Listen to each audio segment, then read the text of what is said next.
बजाते आना डमरू हे भोले दानी, बजाते आना डमरू हे भोले दानी।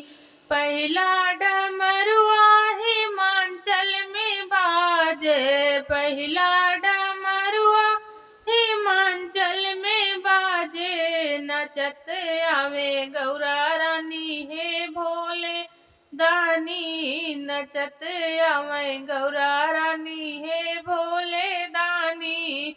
बजाते आना डमरू हे भोले दानी, बजाते आना डमरू हे भोले दानी। दूसरा डमरुआ अवधपुर में बाजे, दूसरा डमरुआ अवधपुर में बाजे। नचत आवे सीता रानी हे भोले दानी, नचत आवे सीता रानी हे भोले दानी।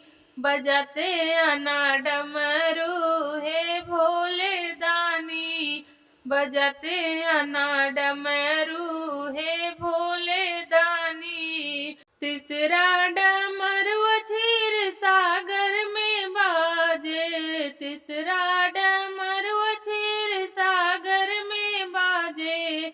नचत आवे लक्ष्मी रानी हे भोले दानी, नचत आवे लक्ष्मी रानी हे भोले दानी। बजाते आना डमरू हे भोले दानी, बजाते आना डमरू हे भोले दानी। चौथा डमरुआ गोकुल में बाजे, चौथा डमरुआ गोकुल में बाजे।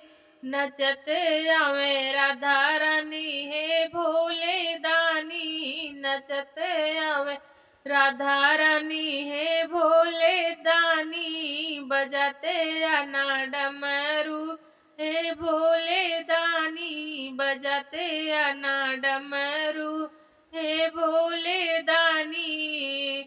पांचवा डमरुआ धरती पे बाजे, पांचवा डमरुआ धरती पे बाजे। नचत आवे भक्त सब हे भोले दानी, नचत आवे भक्त सब हे भोले दानी।